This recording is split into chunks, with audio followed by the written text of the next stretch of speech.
จ้าหน้าที่ตม.ของจังหวัดขอนแก่นได้เล็งกวาดล้างแรงงานต่างด้าวที่ลักลอบเฮ็ดเวียกแบบผิดกฎหมายซึ่งมีคนลาวจำนวน3 คนตกเป็นผู้ต้องหา Time to share D+ ผลิตภัณฑ์ปกป้องตับจากเครื่องดื่มแอลกอฮอล์สวัสดีท่านผู้ชมกลับมาพบกับรายการ Time to Share สำหรับพวกข่าวที่เราอยากจะนำเสนอในมื้อนี้ก็คือเกี่ยวข้องกับเรื่องของแรงงานลาวที่ไปเฮ็ดเวียกในประเทศไทยที่เป็นแรงงานเถื่อนและเจ้าหน้าที่ตม.ของจังหวัดขอนแก่นก็คือมีการกวาดล้างและก็คนลาวเฮา3 คนเนาะตกเป็นผู้ต้องหาอันนี้ก็คือเรื่องราวของข่าวเรื่องของแรงงานที่เกิดขึ้นในพื้นบ้านของเฮาก็คือข่าวนี้เฮาได้มาจากขอนแก่น Weekly News เนาะซึ่งว่าเพิ่นเอาลงไว้น่าสนใจว่าในวันที่15 กันยายนปี 2025เวลา 14:40 น.อิงตามนโยบายเรื่องของการกวาดล้างหรือว่าการจับกลุ่มคนต่างด้าวที่อยู่เกินกำหนดอนุญาตและก็มีการลักลอบเฮ็ดเวียกแบบผิดกฎหมายก็คือสำนักงานตำรวจแห่งชาติและก็สำนักงานกวดคนเข้าเมืองสุดสืบสวนปราบปรามกวดคนเข้าเมืองจังหวัดขอนแก่นได้ประสานงานเข้ากวดคนหันคาย่อยแห่งหนึ่งในขอบเขตของเทศบาลเมืองขอนแก่นจังหวัดขอนแก่นหลังจากที่ว่าได้รับแจ้งจากสายลับว่ามีการจ้างงานคนต่างด้าวที่ผิดกฎหมายจากการเข้ากวดคนหันเจแคทโดยที่ว่าเป็นหันแห่งหนึ่งที่เป็นหันคาย่อยทั่วไปอยู่ถนนนาเมืองซึ่งว่าเจ้าหน้าที่พบว่ามีแรงงานต่างด้าวที่เป็นสัญชาติลาวจำนวน3 คนกำลังเฮ็ดเวียกมีการจัดเรียงสินค้าภายในห้างจึงได้แสดงตัวเป็นพนักงานกวดคนเข้าเมืองเพื่อขออนุญาตในการกวดเอกสารเดินทางและก็ใบอนุญาตในการเฮ็ดเวียกพบว่าทั้ง3 คนมีหนังสือเดินทางถูกต้องแต่บ่มีใบอนุญาตในการเฮ็ดเวียกอย่างถูกต้องตามกฎหมายของประเทศไทยคนต่างด้าวที่ถูกจับกลุ่มจำนวน3 คนในครั้งนี้ประกอบมี1ก็คือนางคองมาอายุ30 ปีและต่อมาก็คือเฒ่าซีสุมังอายุ31 ปีและต่อมาก็คือเฒ่าไม้ไทยอายุก็คือ21 ปีเท่านั้นจากการสอบสวนเบื้องต้นพบว่าทั้ง3 คนได้เดินทางเข้าประเทศไทยด้วยวีซ่านักท่องเที่ยวและก็ยังได้รับอนุญาตให้อยู่ในราชอาณาจักรของไทยก็คืออนุญาตให้อยู่ตามพาสปอร์ตแต่ว่าลักลอบเฮ็ดเวียกอันนี้เป็นสิ่งที่ผิดกฎหมายเพราะว่าบ่มีใบอนุญาตเฮ็ดเวียกซึ่งถือว่าเป็นการกระทำผิดตามมาตรา8ของพระราชกำหนดเรื่องของการบริหารจัดการการเฮ็ดเวียกของคนต่างด้าวพ.ศ. 2560และก็ที่ได้แก้ไขเพิ่มเติมก็คือฉบับเลขที่2ก็คือพ.ศ. 2561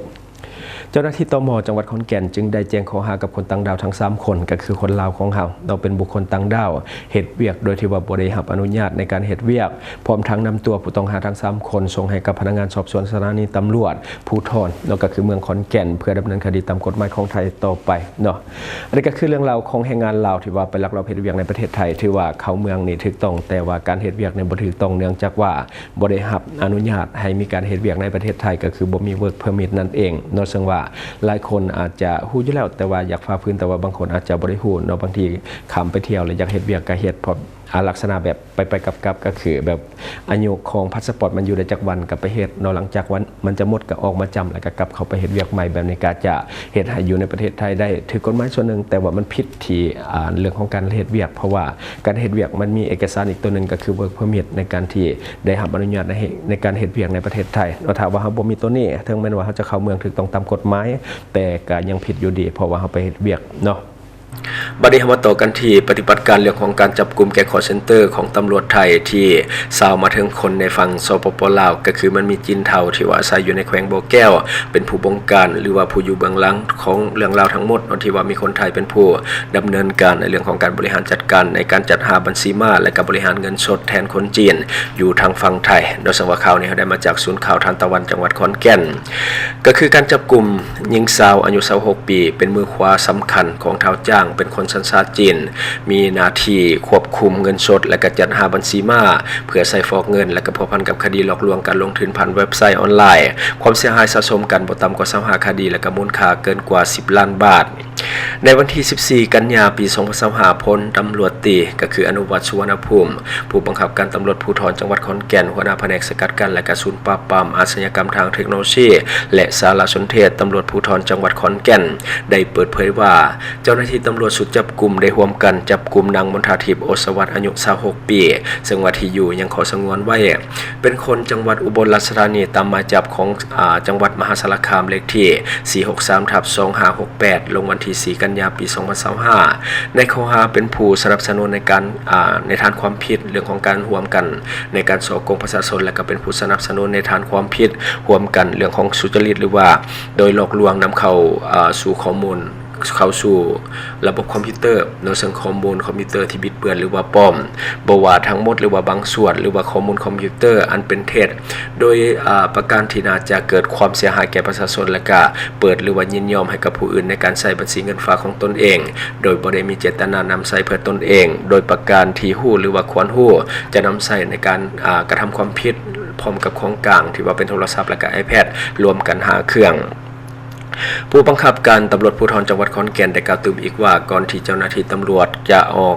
จะขอศาลออกหมายจับผู้ต้องหารายนี้ประชาชนไทยต่างก็รู้ดีว่ามีขบวนการหลอกลวงผ่านสื่อสังคมออนไลน์อันเป็นอาชญากรรมทางเทคโนโลยีและก็เป็นการกระทำอันโหดร้ายบ่ยันกลัวต่อกฎหมายของไทยสำนักงานตำรวจแห่งชาติศูนย์ปราบปรามอาชญากรรมทางเทคโนโลยีและสารสนเทศตำรวจภูธรภาค4ก็คือขออภัยภาค4และก็ศูนย์ปราบปรามอาชญากรรมทางเทคโนโลยีสารสนเทศก็คือตำรวจภูธรจังหวัดขอนแก่นและก็มีนโยบายดำเนินการสืบสวนเพื่อให้ฮู้ถึงกลุ่มกระทำความผิดมาโดยตลอดอย่างต่อเนื่องโดยเพราะว่าเมื่อวันที่19สิงหาคมปี2025มีผู้เสียหายแจ้งความร้องทุกข์ที่สถานีตำรวจภูธรอำเภอมหาสารคามว่าถูกหลอกลวงโดยแก๊งคอลเซ็นเตอร์ได้ชักชวนให้ผู้เสียหายลงทุนเฮ็ดเวียกสั่งซื้อสินค้าในระบบผ่าน www.depoponlinegroup.com แล้วก็คือจนเหตุให้มีผู้เสียหายลงเชื่อและได้โอนเงินจากบัญชีธนาคารของผู้เสียหายจำนวน2บัญชีรวมมูลค่ารวมกันทั้งหมดของความเสียหายก็คือ 1,252,372 บาทศูนย์ปราบปรามอาชญากรรมทางเทคโนโลยีสารสนเทศตำรวจภูธรภาค4จึงได้สั่งการให้ตำรวจภูธรจังหวัดทุกจังหวัดในพื้นที่ไปสอบดำเนินการในการสอบสวนหาตัวผู้กระทำความผิดมาสั่งฟ้องตามกฎหมายให้ได้ต่อมาเจ้าหน้าที่ตำรวจได้สืบสวนจนรู้ตัวผู้กระทำความผิดก็คือนางสาวมนทาทิพย์โอสวัสดิ์อายุ26 ปีเป็นคนจังหวัดอุบลราชธานีแต่ว่าอาศัยอยู่ในจังหวัดชลบุรีเป็นบุคคลสำคัญที่ใกล้ชิดและก็รับคำสั่งจากเท้าจ้างที่ว่าเป็นชาวจีนมีหน้าที่ในการจัดการเรื่องของเงินสดและก็จัดหาบัญชีม้าให้กับขบวนการดังกล่าวโดยจะติดพันกับการกดเงินสดจากตู้ ATM ต่างๆทั่วภาคอีสานและก็ภาคตะวันออกในหลายจังหวัดก่อนจะนำเงินมารวบรวมกันและก็มีการจัดการแจกจ่ายให้กับเครือข่ายและก็การสืบสวนยังให้ฮู้ตื่นอีกว่ามีประชาชนแจ้งความทางออนไลน์ของสำนักงานตำรวจแห่งชาติกล่าวหาว่านางมนทาทิพย์ว่ามีความเชื่อมโยงกับคดีอื่นๆในระบบหลายกว่า25คดีรวมมูลค่าความเสียหายแน่นอนเกิน10 ล้านบาทโดยเจ้าหน้าที่ตำรวจได้รวบรวมพยานหลักฐานขออนุญาตหมายจับต่อศาลเพื่อจับกุมตัวของนางมนทาทิพย์โอสวัสดิ์อายุ26 ปีมาสั่งฟ้องตามกฎหมายของไทยโดยเมื่อวันที่12 กันยายนปี2025เจ้าหน้าที่ตำรวจสืบฮู้ว่าโ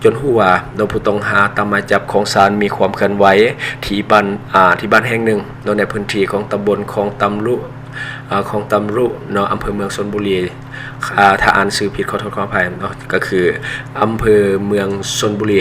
จังหวัดชลบุรีก็คือมันเป็นเฮือนเสาเลขที่66/12หมู่บ้านพฤกษลดาการขออภัยถ้าว่าอ่านผิดก็คือหมู่บ้านพฤกษลดาการ์เด้นก็คือตำบลคลองตารุอำเภอเมืองชลบุรีจังหวัดชลบุรีเจ้าหน้าที่ตำรวจนำหมายจับของศาลเดินทางไปตรวจสอบที่หมู่บ้านดังกล่าวก็พบตัวของนางมนทาทิพย์โอสวัสดิ์อายุ26 ปีจึงแสดงหมายจับเข้าจับกุมตัวในการสอบสวนเบื้องต้นนางมนทาทิพย์ได้ให้การว่าเฮือนพักหลังดังกล่าวได้เซาไว้เป็นบ่อนเสืองตัวหรือว่าเป็นบ่อนซ่อนตัวหลบหลีกจากเจ้าหน้าที่แล้วก็เป็นบ่อนจัดการเรื่องของเงินสดโดยได้รับการว่าจ้างจากชาวจีนที่ชื่อเกอเกอร์อาศัยอยู่ในแขวงบ่อแก้วของประเทศลาวแล้วก็น่าจะอยู่ในเขตพื้นที่ของสามเหลี่ยมทองคำให้เฮ็ดหน้าที่ในการจัดหาบัญชีเรื่องของบัญชีม้าและก็เรื่องของการถอนเงินออกจากบัญชีโดยจะได้รับค่าตอบแทนบัญชีละ 20,000 บาทเพื่อมาเป็นเมื่อดำเนินการถอนเงินแล้วก็จะดำเนินการฝากเข้าบัญชีธนาคารและก็บัญชี True Money Wallet ซึ่งว่าเท่าเกอร์จะเป็นผู้แจ้งว่าให้กดเงินบัญชีใดฝากเข้าบัญชีใดผ่านทางแอปพลิเคชัน WhatsApp หรือว่า LOS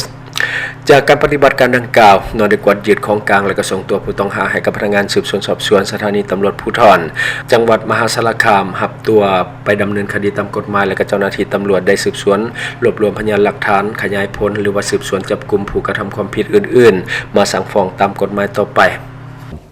และทั้งหมดก็คือสิ่งที่เราอยากจะนำเสนอในมื้อนี้หวังว่าท่านจะได้รับสาระดีๆสำหรับท่านที่ว่าเบิ่งรายการเฮาอยู่คิดเห็นจังไดกับสิ่งที่ว่านำเสนอไปก็อย่าลืมฝากไว้ภายใต้คอมเมนต์ของเฮาและข้าพเจ้าจะเข้าไปอ่านด้วยตนเองขอขอบใจบริษัทเพชรสุขมิไซเจริญทรัพย์จำกัดผู้เดียวบริการก่อสร้างครบวงจรหับสำรวจพื้นที่ก่อสร้างและให้คำปรึกษาโครงการหับออกแบบโครงการต่างๆทั้งแบบ 2D และ 3D การบริการคิดไล่และการประเมินโครงการก่อสร้างหับเป็นที่ปรึกษาโครงการก่อสร้างต่างๆสำหรับท่านใดที่สนใจอยากใช้บริการกับบริษัทเพชรสุขมิไซเจริญทรัพย์จำกัดผู้เดียวสามารถติดต่อที่เบอร์ 02055662255 หรือ 02077776451 หรือท่านจะเข้าไปเบิ่งผลงานที่ผ่านมาของบริษัทพวกเราได้ที่แฟนเพจบริษัท PSMC จำกัดอยู่เมืองลาวใช้แต่เงินกีบลาวและส่งเสริมผลิตภัณฑ์ภายในเพื่อลดพรการนำเข้าสินค้าและแก้ปัญหาเงินตา